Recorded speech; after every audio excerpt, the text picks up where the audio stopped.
Everything is God's will. It states, "The world's affairs rush on like an endless stream. A heaven-told fate, infinite in reach, dooms all." The use of myths in these novels was not a coincidence, but a reflection of a basic philosophy of Chinese intellectuals toward nature and humanity. These novels have had a profound influence on the Chinese mind. When speaking of righteousness, people think of Guan Yu and of the Three Kingdoms, rather than the concept itself, how his righteousness to his friends transcended the clouds and reached heaven, how his unmovable loyalty to his superior and sworn brother, Liu Bei, gained him respect even from his enemies, how his bravery in battle prevailed in the most dire of situations, and in the end, as an ultimate result, he became a deity together with his son. When speaking of loyalty, Chinese people naturally think of Yue Fei, a Song dynasty general who served his country with unreserved integrity and loyalty.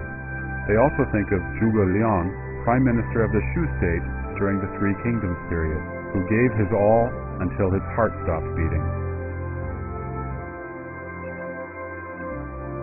Traditional Chinese culture's eulogy of loyalty and righteousness has been fully elaborated in these authors' colorful stories. Taoism emphasizes truthfulness, Buddhism emphasizes compassion, and Confucianism values loyalty, tolerance, benevolence, and righteousness. While their forms differ, their purposes are the same. They all inspire people to return to kindness.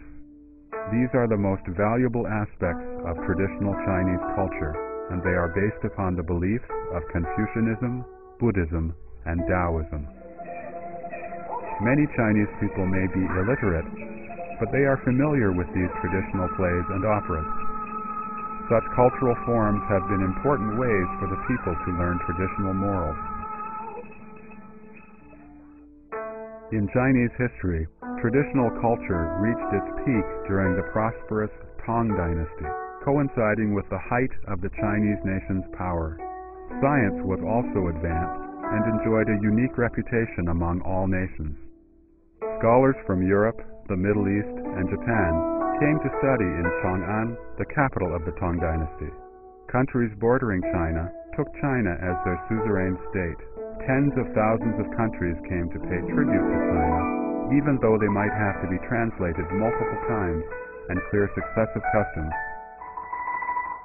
After the Qin Dynasty, China was often occupied by minority groups. This also happened during the Sui, Tang, Yuan, and Qing dynasties, and at other times when ethnic minorities established their own regimes. Nevertheless, almost all these ethnic groups were assimilated to the Chinese ways. This shows the great integrative power of Chinese traditional culture. As Confucius said, thus, if the people from afar are not compliant, bring them around by cultivating our culture and virtue. Then, the Communist Party came.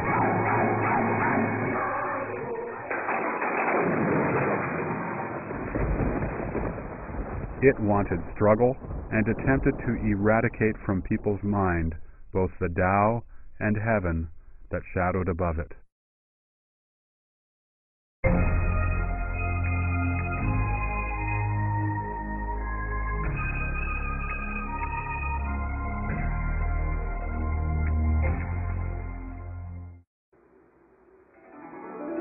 Traditional culture respects the mandate of heaven. As Confucius once said, life and death are predestined, and wealth and rank are determined by heaven. Both Buddhism and Taoism are forms of theism that also believe in the reincarnation cycle of life and death, and the karmic causality of good and evil. The Communist Party, however, believes in atheism. In translating the Communist Internationale anthem, the CCP put it this way: "There has never been a savior, and we do not rely on God either. To create human happiness, we rely entirely on ourselves." Confucianism values family, believing that all kindness starts with filial piety.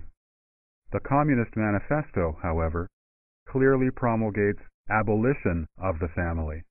Traditional culture differentiates the Chinese from the foreign, but the Communist Manifesto advocates the end of nationality. Confucian culture promotes kindness to others, but the Communist Party encourages class struggle. Confucians encourage loyalty to the monarch and love for the nation. However, the Communist Manifesto promotes the elimination of nations. Loyalty in traditional Chinese culture does not mean blind devotion. In the eyes of the people, although the emperor is a son of heaven, he still has heaven above him. The emperor cannot be correct at all times. The behavior of the emperor was judged by the Confucian classics. The dictatorial CCP could by no means accept traditional beliefs such as these. The CCP wanted to canonize its own leaders, and so would not allow such long-held concepts as heaven, Tao, and God to govern from above. The CCP was aware that what it did was considered the most heinous and enormous crime against heaven and the Tao if measured by the standards of traditional culture. They were aware that as long as the traditional culture existed, people would not praise the CCP as great, glorious, and correct. Scholars would continue their tradition, risking their lives to admonish the monarch, and maintaining justice even at the expense of their lives, and place the people above the rulers. Thus, the people would not become CCP puppets, and the CCP could not force conformity on the thoughts of the masses. The traditional culture's respect for heaven, the earth, and nature became an obstacle for the CCP's battle with nature in an effort to alter heaven and the earth. Traditional culture treasures human life, teaching that any situation involving human life has to be treated with the utmost care. Such a perception was a hindrance to the CCP's mass genocide and rule by terror. The traditional culture's ultimate moral standard of the heavenly Tao interfered with the CCP's manipulation of moral principles.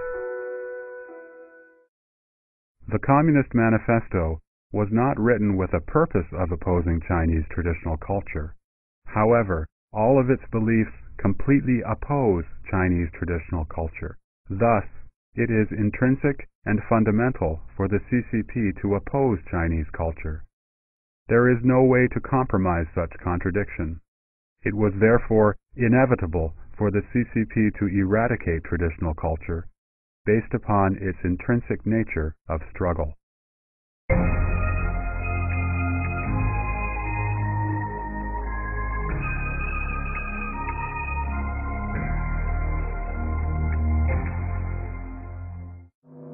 Since traditional culture is rooted in Confucianism, Buddhism, and Taoism, the CCP's first step in destroying traditional culture was to extinguish the manifestation of the divine principles in the human world, eradicating the three religions corresponding to them.